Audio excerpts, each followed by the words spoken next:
శ్రీకృష్ణ పరమాత్మతో గోపాల బాలురి భోజనం.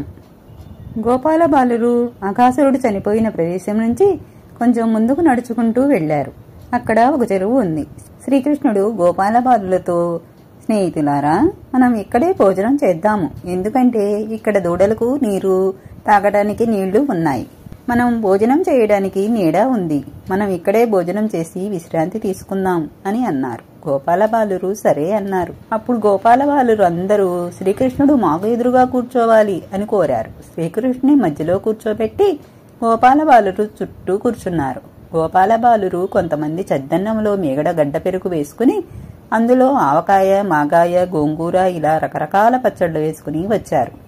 కొందరు లడ్డూలు, తీపి పదార్థములు తీసుకొచ్చారు. కొందరు గోపాల బాలురు, అరే, మనం ఎవరు తెచ్చిన భోజనం వాళ్ళు తింటే ఎలాగా? అందరం భోజనాన్ని ఒక చోట పెట్టి అందరం తిందాం అన్నారు. అందరూ సరే అన్నారు. గోపాల బాలురు తామరాకులు, గడ్డి పరకలు, తామర రేఖలు పరిచి ఒకచోట పెరుగన్నాన్ని, ఇంకో చోట ఆవకాయ పచ్చడిని, ఇంకో చోట మాగాయ పచ్చడిని, ఇంకో చోట గోంగూర పచ్చడిని వేసి, ఇంకో చోట తీపి పదార్థములు వేసి అందరూ వరుసలో కూర్చుని అన్ని పదార్థాలను వడ్డించుకుని తినసాగారు. ఇంకా శ్రీకృష్ణుడు గోపాల బాలుర మధ్యలో కూర్చున్నారు. ఆయన నీలిమేఘ ఛాయలో ఉన్నారు. ఆయన చేతులు, అరికాళ్లు, పాదములు, ఆయన పెదవులు లేత ఎరుపు రంగులో ఉన్నాయి. ఆయన దూడలను కొట్టడానికి ఒక వెదురు కర్రకు బంగారు పూత పూసిన కర్రను చంకలో పెట్టుకున్నారు. శ్రీకృష్ణుడు చేతివేళ్ల మధ్యలో మాగాయ ముక్కలు, ఆవకాయ ముక్కలు పెట్టుకుని గోంగూర పచ్చడి నంచుకుని మేగడ గడ్డ పెరుగు చద్దన్నం తింటున్నారు. ఇలా తింటున్నప్పుడు అక్కడే వదిలిన లేక దూడలు కనిపించలేదు. తింటున్న శ్రీకృష్ణుడు, గోపాల బాలురా, మీరు తింటూ ఉండండి, నేను వెళ్లి దూడలను వెతికి తీసుకువస్తాను అని చెప్పి శ్రీకృష్ణుడు వెదురుకర్రను తీసుకుని బయలుదేరారు. గిరిజాల జుట్టుతో చేతిలో పెరుగన్నం ముద్దతో దూడలను వెతకడానికి బయలుదేరాడు శ్రీకృష్ణుడు. శ్రీకృష్ణుడు దూడలను వాటి పాదగుర్తుల ఆధారంగా వెతుక్కుంటూ వెళ్లారు. చిట్టడువులు, గుంటలు, సెలయేరులు, కొండలు అన్నీ వెతికారు. ఎక్కడా కనిపించలేదు. తిరిగి గోపాల బాలుర దగ్గరకు వచ్చారు. అక్కడ గోపాల బాలురు కూడా కనిపించలేదు. శ్రీకృష్ణుడికి ఆశ్చర్యం వేసింది. అసలు ఏమి జరిగిందో తెలుసుకుందామని తమ దివ్య దృష్టితో చూశారు. అసలు ఏమి జరిగింది అంటే, శ్రీకృష్ణుడు అఘాసురుడిని చంపి చనిపోయిన గోపాల బాలురను బ్రతికించిన ఈ బాలుడు ఎవరు అని బ్రహ్మదేవుడికి సందేహం వచ్చింది. వెంటనే దూడలను తీసుకువెళ్లి ఒక కొండ గుహలో నిద్రపోయేలా చేశారు. శ్రీకృష్ణుడు గోవులను వెతకడానికి వెళ్ళినప్పుడే ఇక్కడ బ్రహ్మదేవుడు గోపాల బాలురని కూడా తీసుకువెళ్లి కొండ గుహలో నిద్రపుచ్చేశారు. ఇదంతా దివ్య దృష్టితో చూసిన శ్రీకృష్ణుడు, బ్రహ్మదేవ, ఎంత పని చేశావు? ఎక్కడైనా కొడుకు తండ్రిని పరీక్షిస్తాడా? ఏమైనా నువ్వు నా కొడుకువు, నీ కోరికే నెరవేరనివ్వు అని ఒకసారి తన సంకల్పంతో తానే గోపాల బాలుడై గోవులై బృందావనానికి వెళ్లారు.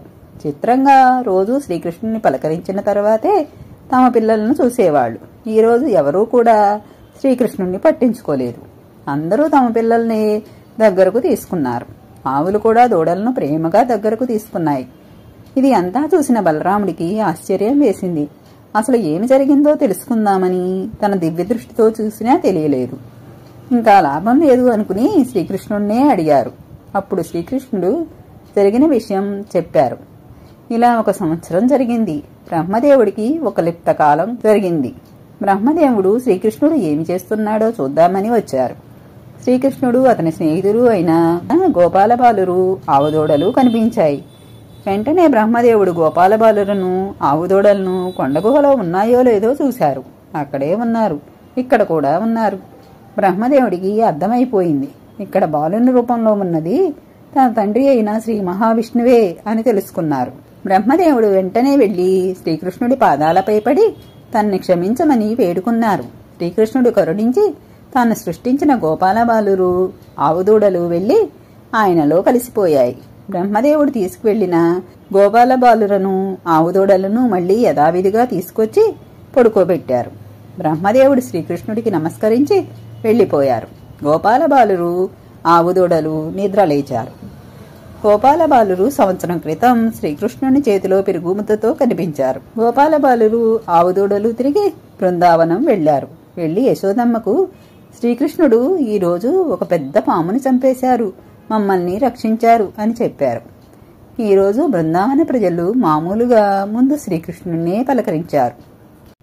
కృష్ణం వందే జగద్గురుం.